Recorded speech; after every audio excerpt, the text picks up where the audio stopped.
የኦሊጂሰሱ ፓስተር በረከት አንድም ቦታ በመጽሐፍ ቅዱስ የእግዚአብሔር ልጅ በስጋ መጣ የሚል የለም። የእግዚአብሔር ልጅ በስጋ መጣም አይልም ይላል። የእግዚአብሔር ልጅ በስጋ አንድ ማስረጃ አለን።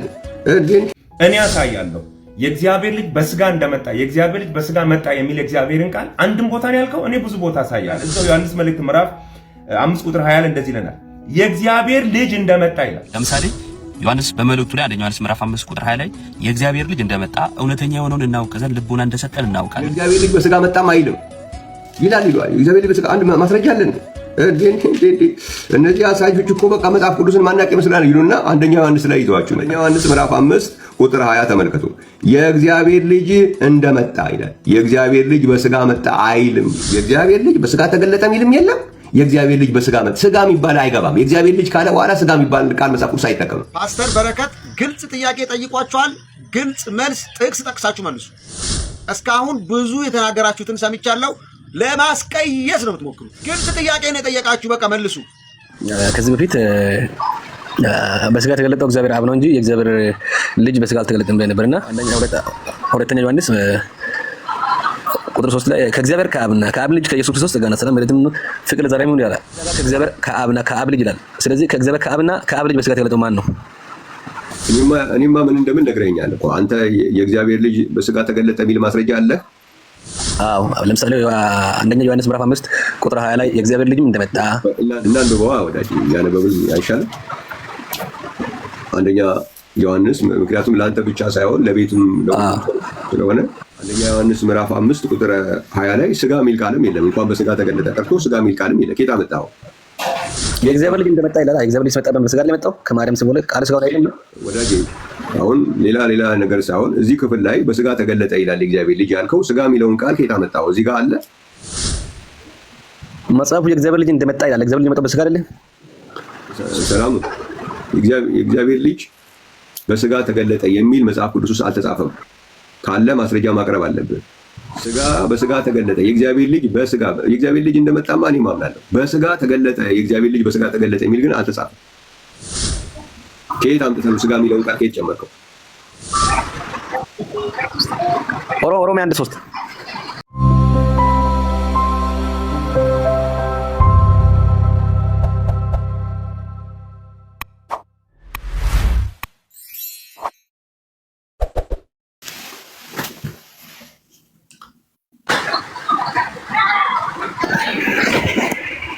ሰላም ቤት እንዴት ነህ? እግዚአብሔር ይመስገን ሰላም ብያለሁ። ጥያቄ አለ? አዎ ጥያቄ አለኝ። እሺ ከዚህ በፊት በስጋ የተገለጠው እግዚአብሔር አብ ነው እንጂ የእግዚአብሔር ልጅ በስጋ አልተገለጠም ብለህ ነበርና መጽሐፍ ሁለተኛ ዮሐንስ ቁጥር 3 ላይ ከእግዚአብሔር ከአብና ከአብ ልጅ ከኢየሱስ ክርስቶስ ጸጋና ሰላም ምሕረትም ፍቅር ለዘላለም ይሁን ይላል። እዛ ጋር ከእግዚአብሔር ከአብና ከአብ ልጅ ይላል። ስለዚህ ከእግዚአብሔር ከአብና ከአብ ልጅ በስጋ የተገለጠው ማን ነው? እኔማ ምን እንደምን ነግረኛል እኮ አንተ። የእግዚአብሔር ልጅ በስጋ ተገለጠ የሚል ማስረጃ አለ? አዎ፣ ለምሳሌ አንደኛ ዮሐንስ ምዕራፍ 5 ቁጥር 20 ላይ የእግዚአብሔር ልጅም እንደመጣ እኛ እናውቅ ዘንድ ልቦና እንደሰጠን እናውቃለን። እውነተኛ በሆነ በእርሱ አለ እርሱም እና አንብበዋ ወዳጅ ያነበብን አይሻልም? አንደኛ ዮሐንስ ምክንያቱም ለአንተ ብቻ ሳይሆን ለቤቱም ስለሆነ አንደኛ ዮሐንስ ምዕራፍ 5 ቁጥር 20 ላይ ስጋ የሚል ቃልም የለም። እንኳን በስጋ ተገለጠ ቀርቶ ስጋ የሚል ቃልም የለም። ከየት አመጣኸው? የእግዚአብሔር ልጅ እንደመጣ ይላል። የእግዚአብሔር ልጅ መጣ በስጋ ላይ መጣው ከማርያም ሲወለድ ቃል ስጋው ላይ አይደለም ወዳጄ። አሁን ሌላ ነገር ሳይሆን እዚህ ክፍል ላይ በስጋ ተገለጠ ይላል የእግዚአብሔር ልጅ ያልከው ስጋ የሚለውን ቃል ከየት አመጣኸው? እዚህ ጋር አለ መጽሐፉ የእግዚአብሔር ልጅ እንደመጣ ይላል። የእግዚአብሔር ልጅ መጣው በስጋ አይደለም። ሰላም የእግዚአብሔር ልጅ በስጋ ተገለጠ የሚል መጽሐፍ ቅዱስ ውስጥ አልተጻፈም። ካለ ማስረጃ ማቅረብ አለብን። እኔ እኮ ማስረጃውን ሰጠው። የእግዚአብሔር ልጅ እንደመጣ እውነተኛ የሆነው እናውቅ ዘንድ ልቦናው እንደከፈተ እውነተኛ የሆነው በእርሱ አለ እርሱም እድል የምሰጥህ ቤቱም እየሰማ ስለሆነ ስጋ በስጋ ተገለጠ የእግዚአብሔር ልጅ በስጋ የእግዚአብሔር ልጅ እንደመጣማ እኔ ማምናለሁ። በስጋ ተገለጠ የእግዚአብሔር ልጅ በስጋ ተገለጠ የሚል ግን አልተጻፈም።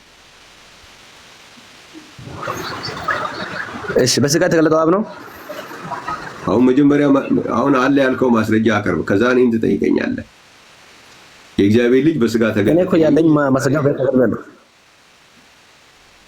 እኔ ያለኝ ማስረጃ አቅርቤያለሁ። ይሄ ማስረጃ አይሆን የምትለኝ ከሆነ አንተ የእግዚአብሔር አብ በስጋ እንደተገለጠ ያስረዳኝ።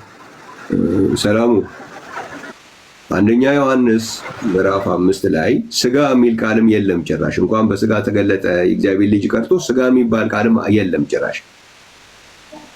ከየት አምጥተህ ነው ስጋ የሚለውን ቃል ከየት ጨመርከው?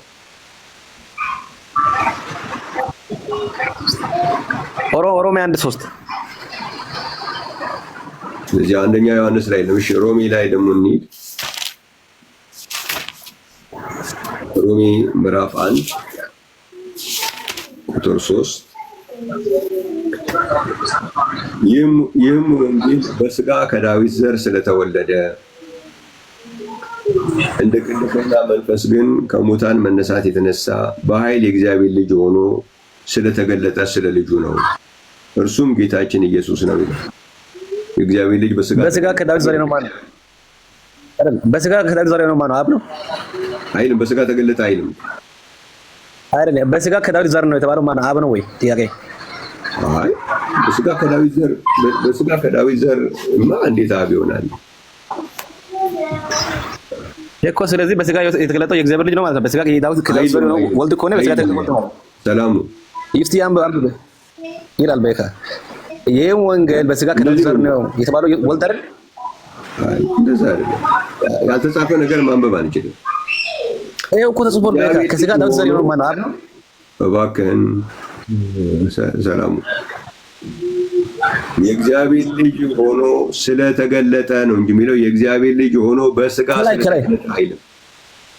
ከላይ በኩል ይሄው ወንጌል በስጋ ከዳዊት ዘር ከሆነ አይልም። በስጋ ከዳዊት ዘር የሆነው ማን ነው? ተወለደ ነው። ማን ነው የተወለደው? አብ ነው።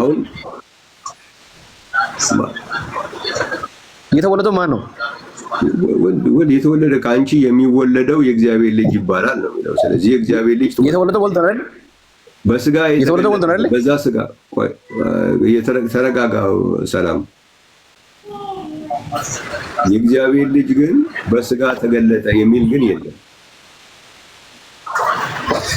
እሺ እኔ ላንብበው፣ ክፍሉን ላንብበው እኔ ይችላል። እሺ ሮሜ ልድረስ አንዴ ደርሼ ነበር። አንዴ ተመልሰኝ የምፈልገው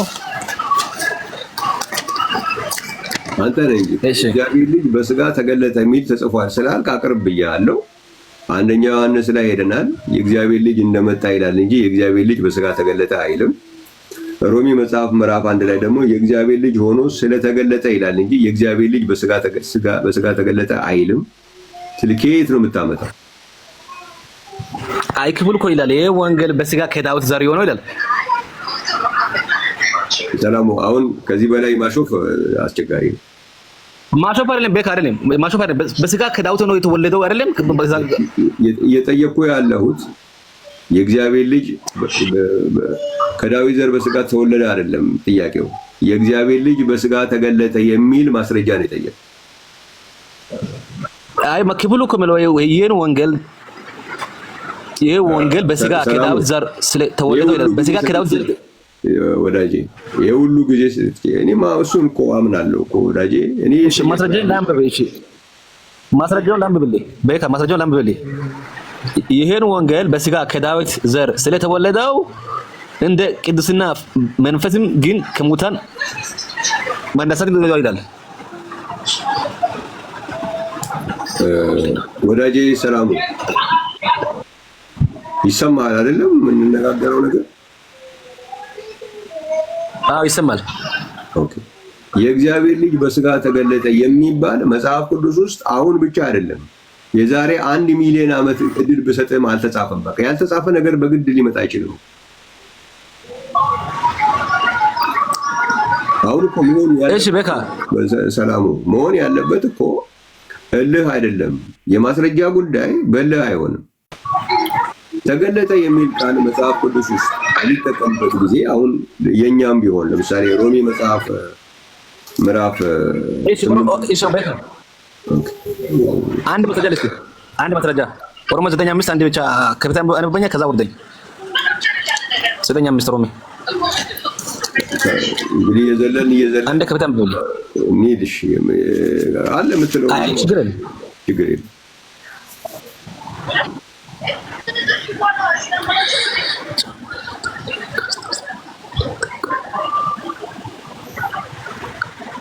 በቃ አንብብልኝ ሮሜ 9:5 አጠገብ ያለው ሰው ያንብበው እንጂ ሰላሙ ፍቀድልኝ። ኧረ ጋይ አይደለም ከኔ ጋር የሚያወራ ሳይሆን ያው አጠገብ ከኔ ጋር የሚኖር ሰው እንጂ ለራሱ እንትን ያለ ነው።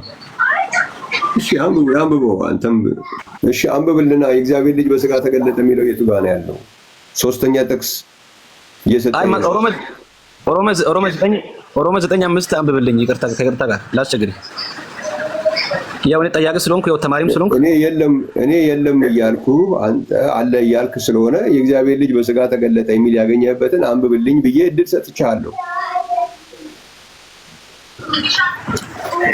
መጽሐፍ ሲያስክ ታነብብኝ ብዬ ነበር። እያነበብክ ሮሜ 9:5 ሮሜ 9 ላይ የእግዚአብሔር ልጅ የሚል ቃል ከየቱ ጋር ታመጣለህ? የለም እኮ። እሺ ቆይ አንዴ ላውጣና እንደሌለ ነው ሮሜ 9 5 ጀምር ላንብብልኝ። ነገር ግን የእግዚአብሔር ቃል የተሻረ አይደለምና እነዚህ ከእስራኤል የሚወለድ ሁሉ የእስራኤል አይደለምን? የአብርሃም ዘር ስለሆነ ሁላችንም ልጆች አይደለምን? ነገር ግን በይስሐቅ ዘር ይጠራልና ተብሎ ይሄም የተስፋ ቃል ለልጆች ዘር ሆነ ያለ ይቀጥላል። ሰላሙ እንግዲህ ዝም ብለህ እያሾፍክ ነው ያለው እና እንደዚህ የሚባል ነገር የለም በመጽሐፍ ቅዱስ ውስጥ የእግዚአብሔር ልጅ በስጋ ተገለጠ የሚባል ነገር የለም እና ይህ ጥሩ አይደለም። በጊዜ በእንደዚህ አይነት ነገር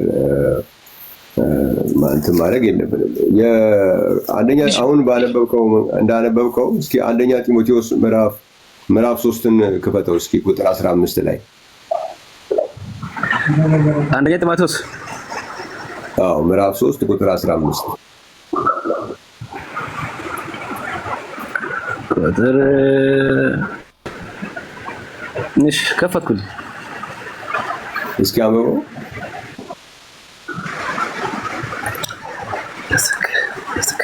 በዘገየም ጊዜ በእግዚአብሔር ማደሪያ ቤት መኖሪያ እንዴት እንደሚገባ ታውቁ ዘንድ ይጽፋሉ።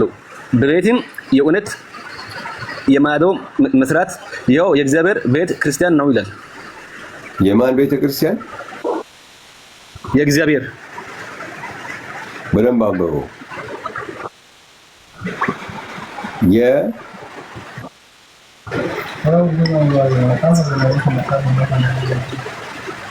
የሕያው እግዚአብሔር ነው።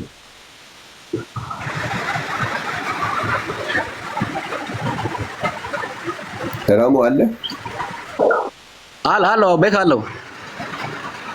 የሕያው እግዚአብሔር ነው የሚለው ለምንድን ነው መቆረጥ የፈለግከው? የሕያው እግዚአብሔር ማለት ለምንድን ነው ያልፈለግከው? ብያለሁ ቤት አልሰማኝም ብያለሁ። ስለዚህ የሕያው እግዚአብሔር ቤተክርስቲያን ነው። እግዚአብሔር የመምሰል ምስጢር ያለ ጥርጥር ታላቅ ነው፣ በስጋ የተገለጠ ይላል። ማን ነው በስጋ የተገለጠው?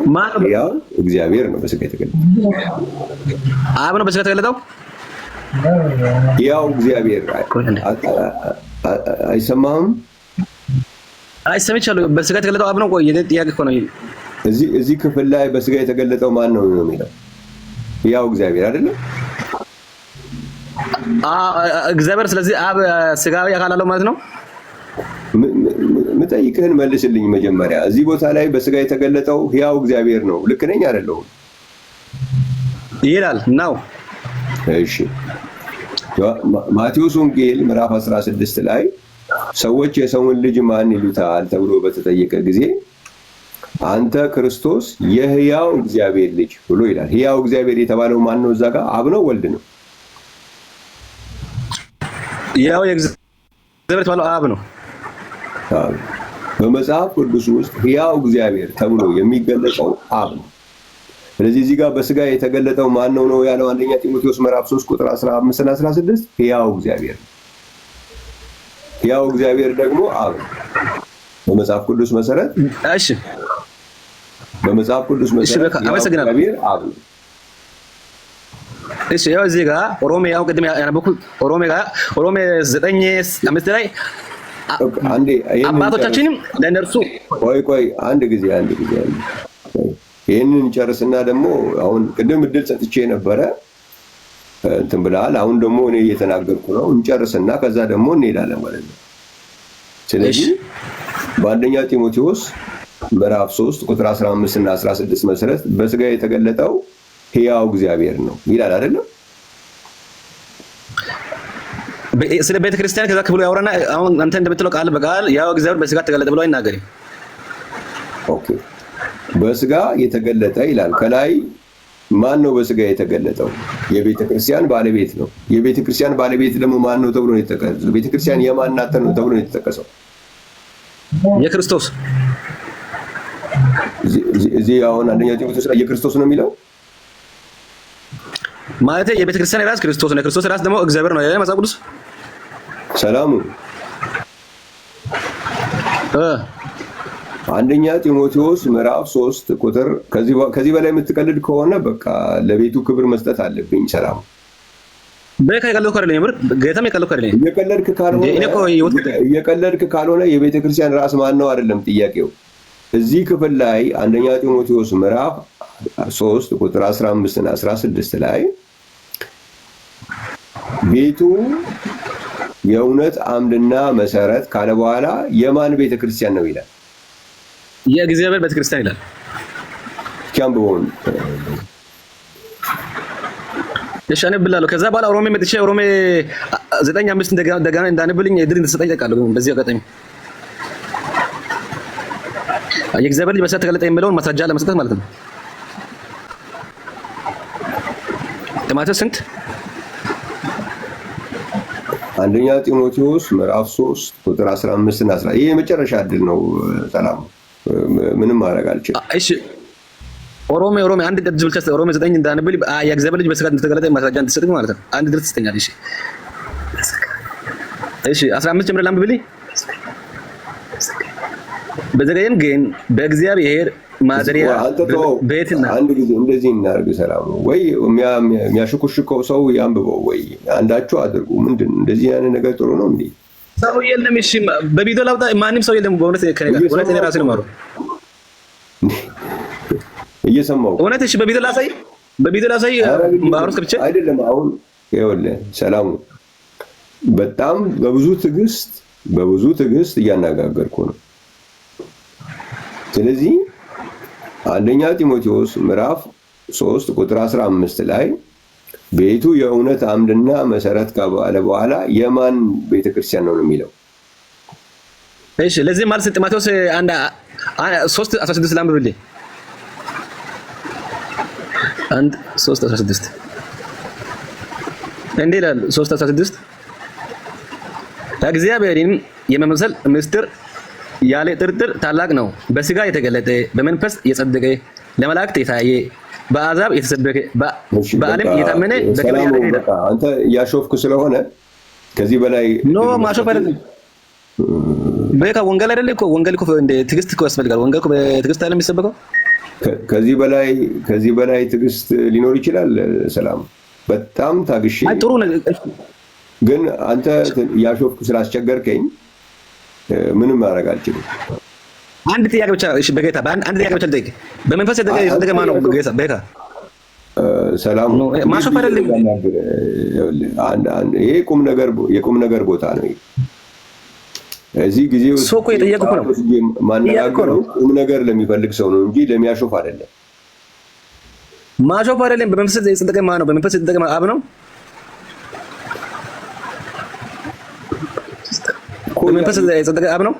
ያሾፍክ ከሆነ እንዴት እንነጋገር? ጥቅሱን እንድታነብ ፈቀድኩልህ። አታነብም? አይ እኮ ይሄ ጥያቄ ነው። እሱን እንኳን ስላልቻልኩ በመንፈስ የተደገ አብ ነው ወይ? ማን እንደሆነ እኮ እኔ ሳልሆን የምናገረው ጥቅሱን ስታነብ እኮ ነው። የሰጠውን ጥቅስ እሺ ያው ላንብብልህ። ያንተ እንኳን ቢባለው የኔ ጥቅስ በስጋ የተገለጠ በመንፈስ የጸደቀ ይላል። በመንፈስ የጸደቀ አብ ነው። ምንድነው? አንብብልኝ ያልኩህ ምን ነበረ? ሰላም እሱ እንኳን አነበብኩልህ። እኔ ያነበብኩት አሁን ጢሞቴዎስ ምዕራፍ 3 ቁጥር 6 ላይ እግዚአብሔር አንድ በቃ እግዚአብሔር የመምሰል ምስጢር አንብብ ያልኩህ ምንድነው? አንብብ ያለው እኮ እሱን ምንድነው እሱ? የእግዚአብሔርን ቤተክርስቲያን የሚለው አንብብ ያለው አልፍ ያለው አሁን የኔ ጥያቄ ደቆ ጢሞቴዎስ 3 ላይ እንደሱ አይልም። እሺ በቃ አይን ለማት መልስልኝ። አሁን እዚህ ጥያቄ ስለሆነ እቺም ተመልስልኝ። ስታነብ ነው የምመልስልህ። ሰላሙ ማንበብ የእግዚአብሔር ቃል ማንበብ ካስጠላህ መልስ ሊኖር አይችልም። አነብላለሁ ያላ አነብልህ ጢሞቴዎስ 3:16 ብቻ መልስልኝና ወርዳለሁ። እቺም ብቻ መልስልኝ። አንብብልኝ። ኦኬ እንግዲህ ከዚህ በላይ ማድረግ በጣም አስቸጋሪ ነው። ኦኬ ይቅርታ እንግዲህ ቤት ውስጥ ያላችሁ ወገኖች፣ ያው አንዳንዴ ነፍስ ስለሆነ ምናልባት ሳያውቅ ሊሆን ይችላል ብዬ በማሰብ ነው እንግዲህ እድል የምሰጠው። በጣም ነው የሚጨነቁት፣ ብዙ ሰዎች ናቸው። የኛው ወገኔ ብቻ ሳይሆን በጣም ብዙ ሰው ነው የሚጨነቀው።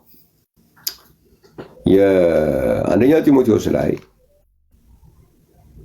ቤቱ የእውነት አምድና መሰረት ካለ በኋላ የሕያው እግዚአብሔር ቤተክርስቲያን ነው የሚለው። የሕያው እግዚአብሔር ቤተክርስቲያን የሕያው እግዚአብሔር ለማለት የሚጨነቁት ለምንድን ነው ካላችሁ፣ ሕያው እግዚአብሔር የሚለው ቃል በመጽሐፍ ቅዱስ ውስጥ ለአብ የተሰጠ ቃል ነው። ቀደም ማቴዎስ ወንጌል ምዕራፍ 16 ላይ አይተናል። ሰዎች የሰውን ልጅ ማን ይሉታል ተብሎ በተጠየቀው ቦታ ላይ ያ የሰው ልጅ የማን ልጅ ነው ተብሎ ነው ጴጥሮስ የመለሰው?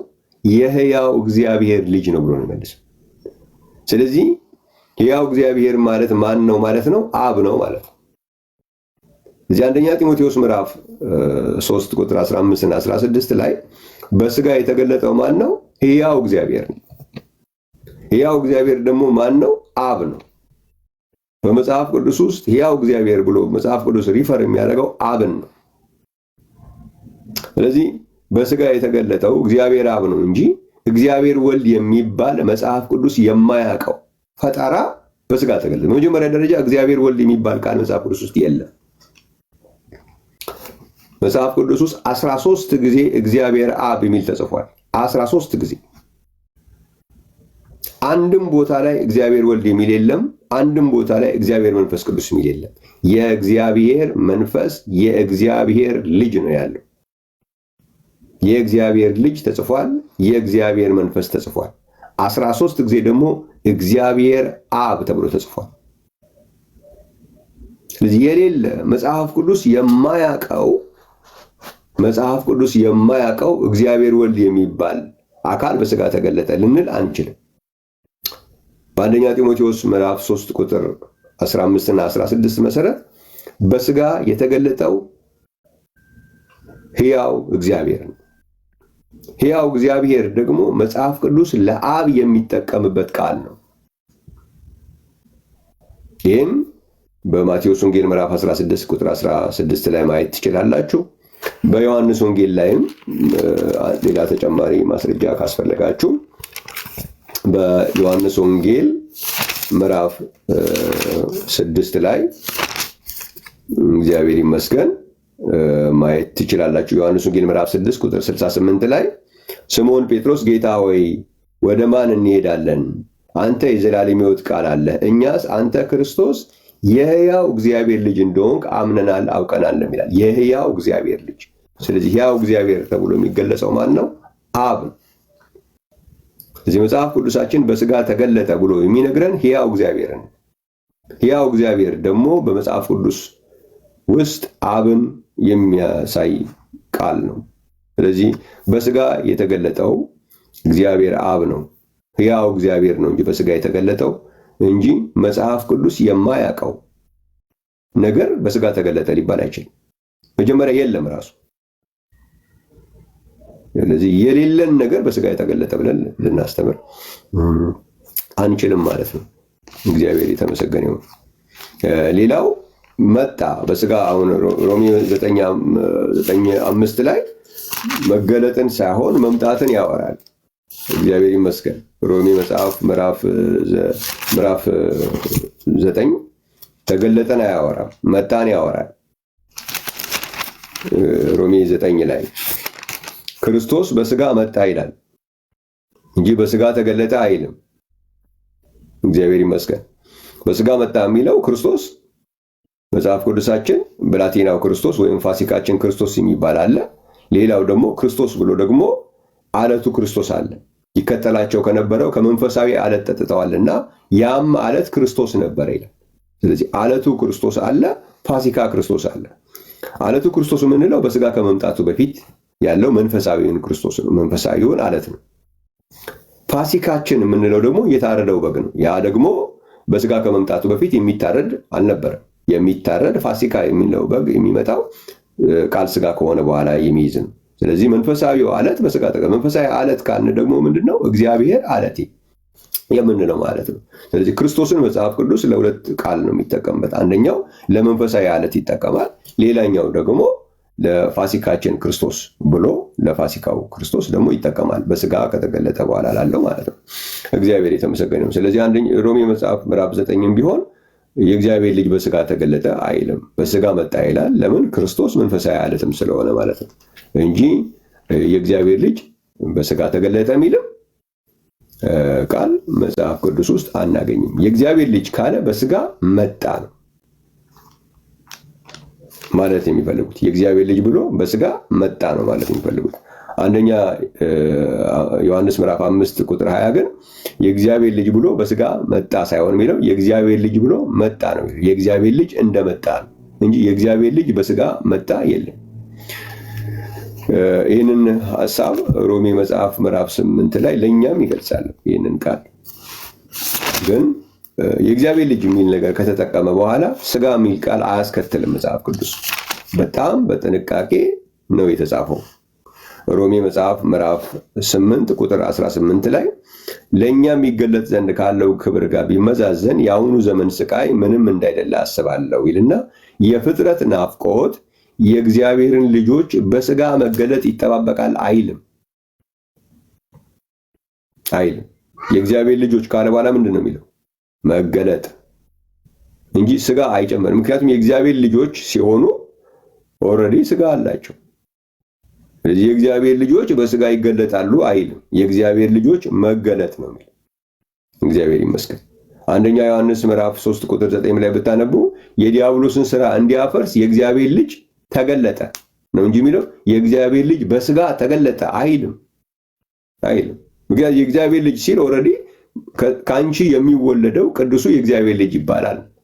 ከድንግል ማርያም ሲወለድ ደግሞ ስጋ ያለው አካል ነው እንጂ የተወለደው ስጋ የሌለው ነገር አይደለም የተወለደው። ስለዚህ የእግዚአብሔር ልጅ በስጋ ተገለጠ አይልም። የእግዚአብሔር ልጅ ተገለጠ ነው የሚለው። የፍጥረት ናፍቆት የእግዚአብሔርን ልጆች መገለጥ ይጠባበቃል ነው እንጂ የሚለው የፍጥረት ናፍቆት የእግዚአብሔርን ልጆች በስጋ መገለጥ። የእግዚአብሔር ልጆች እኮ ኦልሬዲ ስጋ አላቸው። እንዴት ነው ኦልሬዲ ስጋ ያላቸው ልጆች በስጋ መገለጥ ተብሎ የሚጻፍላቸው? እግዚአብሔር ግን መንፈስ ስለሆነ በስጋ ተገለጠ ተብሎ ተቀምጧል። ያው እግዚአብሔር በምን ተገለጠ? በስጋ የተገለጠ ተብሎለታል። ያው እግዚአብሔር ደግሞ መጽሐፍ ቅዱስ ለማን የሚሰጠው ቃል ነው? ለአብ የሚሰጠው ቃል ነው። በምን አገኘ? በማቴዎስ ወንጌል ምዕራፍ 16 ቁጥር 16፣ በዮሐንስ ወንጌል ምዕራፍ 6 ቁጥር 68 ሕያው እግዚአብሔር ለአብ የሚሰጥ የመጽሐፍ ቅዱስ አገላለጽ ነው። ስለዚህ በስጋ የተገለጠው እግዚአብሔር አብ ነው እንጂ የእግዚአብሔር ልጅ በስጋ ተገለጠ የሚል ቃል መጽሐፍ ቅዱስ አያውቀውም። ይህንን ማሳወቅ የምትፈልጉ አለ ብላችሁ የምትሉ ካላችሁ ግን ላስገባችሁ ይችላል። እግዚአብሔር ይመስገን።